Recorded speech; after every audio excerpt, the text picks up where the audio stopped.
Hello दोस्तों।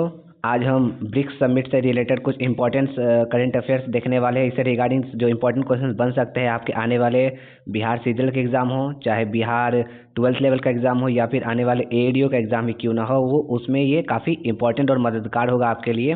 तो बिना वक्त गवाए चलिए शुरू करते हैं। हमारा पहला प्रश्न है यहाँ पर,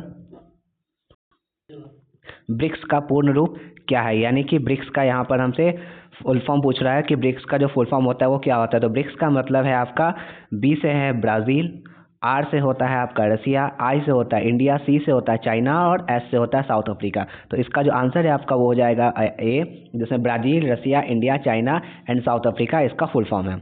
अगले प्रश्न की ओर हम लोग बढ़ते हैं। हमारा अगला प्रश्न है, ब्रिक्स की स्थापना कब हुई थी? तो ब्रिक्स की स्थापना की गई थी आपका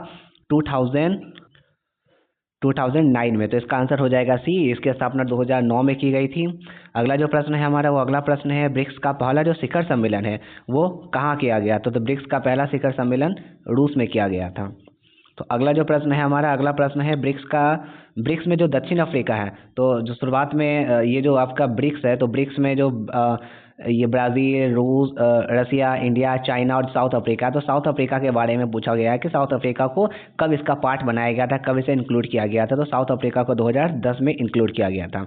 अगला जो प्रश्न है हमारा वो है, ब्रिक्स में देशों की कुल संख्या कितनी है? तो वर्तमान में ब्रिक्स में वैसे 5 है, लेकिन अगर वर्तमान में देखा जाए तो वर्तमान में इसमें 10 देशों की संख्या है, जिसमें हाल ही में कुछ देश शामिल हुए जिसके हम आगे देखेंगे।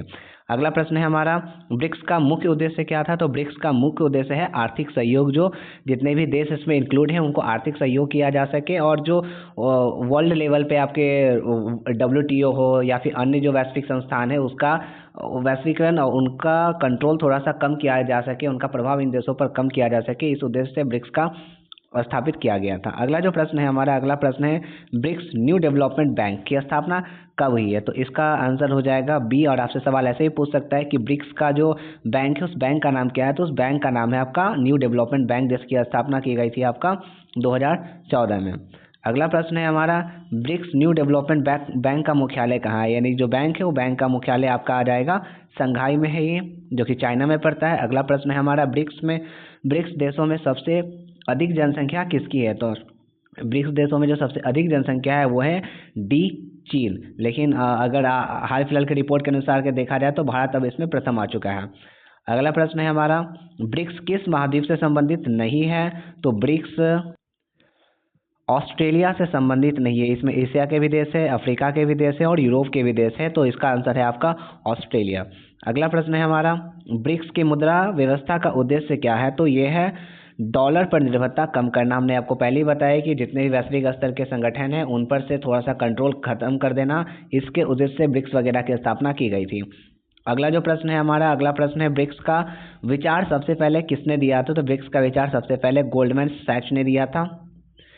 अगले प्रश्न की ओर बढ़ते हैं। अगला प्रश्न है, ब्रिक्स देशों की बैठक को क्या कहा जाता है? तो ब्रिक्स देशों की जो बैठक है उसको कहा जाता है शिखर सम्मेलन कहा जाता है। अगला प्रश्न, ब्रिक्स का मुख्य फोकस फोकस क्षेत्र कौन सा है? तो ये हो जाएगा कि विकासशील देशों का विकास किया जा सके, तो जितने भी देश हैं उनका डेवलपमेंट हो सके। अगला प्रश्न है हमारा, भारत ने ब्रिक्स शिखर सम्मेलन की मेजबानी कितनी बार की है? तो भारत ने ब्रिक्स शिखर सम्मेलन की मेजबानी 2 बार की है। और आप हमें कमेंट करके बताएं कि भारत ने ये जो शिखर सम्मेलन है वो कब कब आयोजित किया था। अगला प्रश्न है, ब्रिक्स किस प्रकार का संगठन है? तो ब्रिक्स एक प्रकार का वैश्विक संगठन है जिसमें अलग अलग देश इसमें इंक्लूड है। ब्रिक्स देशों में सबसे बड़ा क्षेत्रफल किसका है? तो ये तो इजी सा क्वेश्चन है, रूस, जो कि वर्ल्ड में भी सबसे ज़्यादा क्षेत्रफल है इसका, और ब्रिक्स देशों में भी सबसे बड़ा क्षेत्रफल रूस का है। फिर अगला प्रश्न है, ब्रिक्स देशों की अर्थव्यवस्थाएं कैसी है? तो ब्रिक्स की जितने भी देश है उसकी अर्थव्यवस्था अल्प विकसित है। अगला प्रश्न है, ब्रिक्स का प्रतीक क्या दर्शाता है? तो ब्रिक्स का जो प्रतीक है वो आपको सहयोग दर्शाता है, साथ करना, साथ रहना दिखाता है। अगला प्रश्न है, ब्रिक्स का संबंध किस क्षेत्र से सबसे अधिक है? तो ब्रिक्स का संबंध है अर्थव्यवस्था से, क्योंकि अलग अलग देशों की अर्थव्यवस्था को सुव्यवस्थित करने के लिए बनाया गया था, जिसमें आपको पता ही है वर्तमान में 10 देश इंक्लूड है।